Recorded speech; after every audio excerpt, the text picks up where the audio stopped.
This is really a miracle.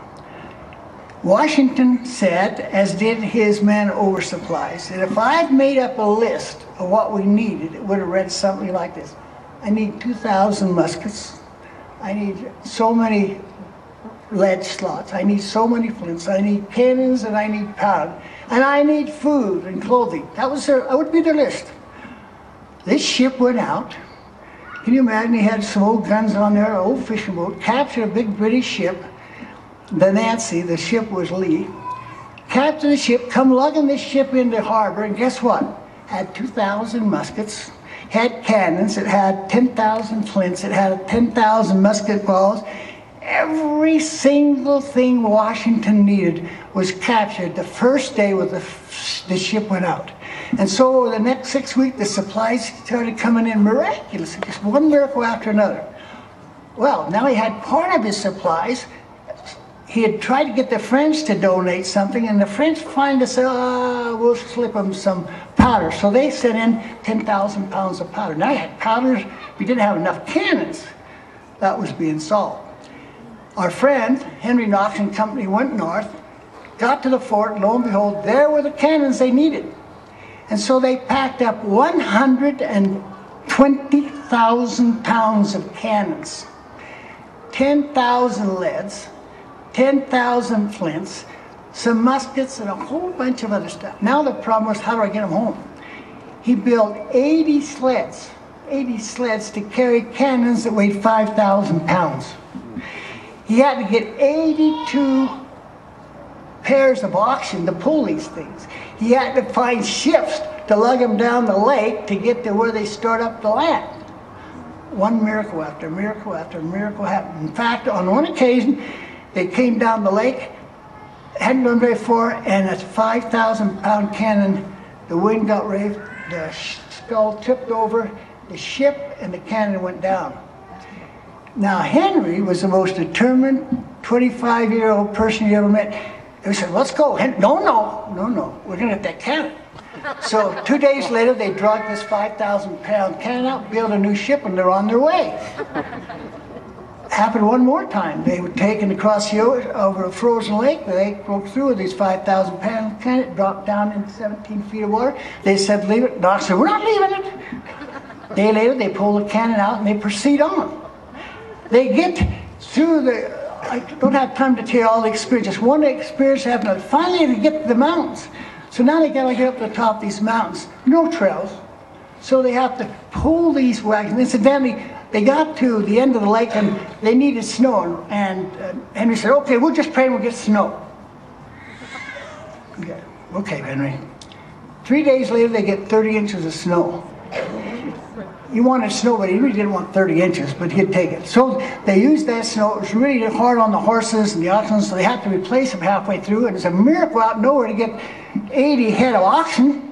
That's 160, and that many horses. But he did. Don't ask me how. So anyway, they take these wagons now up to the top of this mountain, and guess what they find when they get to the top of the mountain? A 150-foot straight down. Now, there was no way to go either way. He had to get the cannons and sleds and oxen down. And the guy said, oh, that's it, Henry. Let's quit. And he said, no, we're not quitting. These are my cannons. I'm taking them. For the next 2 days, with their ropes, they pulled them down. Oxen, one oxen at a time, one cannon at a time, one person at a time. They finally got everything down and continued on their way. And Henry admitted over, and so did his brother. It was just one miracle after another. Finally, the first week in February, they arrived with Washington's cannons.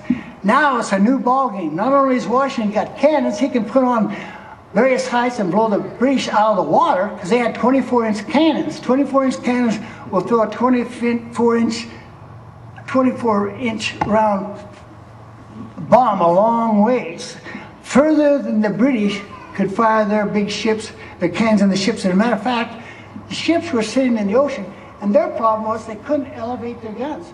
So when Washington got his people placed on Dorchester Heights, they could raise them up, the cannons about halfway, which meant halfway in the field.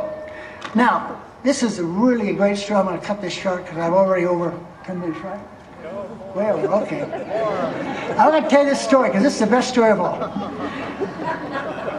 It really is. Okay, here's what happens. Washington works out this strategy at the same time Howe, the opposition, works out his strategy. Washington decides what he's going to do. There was a outcropping of land on the southeast side of Boston, Dorchester Heights. So when he decided nobody had occupied it, he would go up Dorchester Heights, put his troops there, and there was a little knob. It was only 600 yards from Boston. He'd put a troop there. So what he did, he said, okay, so what we're going to do, on March 2nd, we're going to start firing all the cannons except the big 5,000-pound ones. So they had those on the other side of Boston. So on the 2nd, as soon as it was dark, can I have some water? No, okay. My wife has a really bad habit. Some of you know about it. And I keep looking over there. She starts taking off her shoes. I move out of her range. I spoke once in church and I overran and she threw a shoe at me. She's got her shoes on, so I'm okay right now. Anyway, so Washington starts firing and up go the cannons, okay? And thank you.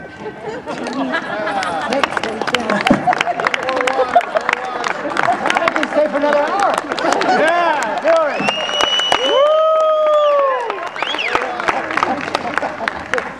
Woo! So anyway,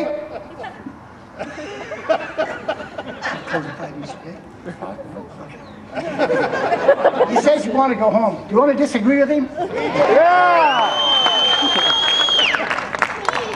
Okay, here's what happened. More water. More water, yeah. So on the 2nd, they fired the cannons, and the British attention was drawn over. What's he going to do with it? That went on Tuesday and Wednesday. Now comes a big plan. Washington had got their attention. They were looking this way, so he decided he was going to take his troops up the backside of Dorchester Heights, hide them, and build a fort. Well, the Lord agreed with that plan, so he decided he'd do what he did in New York the next year.